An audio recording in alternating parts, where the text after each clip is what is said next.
anaenda kuwashangaza, anaenda kuwashangaza. Mungu wetu mwaminifu, si mdanganyifu, ameyaona hayo. Yeye si kipofu wala kiziwi, amesikia hayo.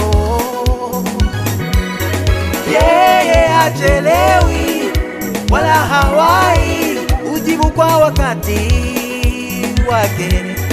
Machozi uliolia sasa yatosha, machungu yako na huzuni zako anaziondoa. Nina uhakika naye Baba anaenda kuwashangaza, anaenda kuwashangaza hao hao, anaenda kuwashangaza, kuwashangaza.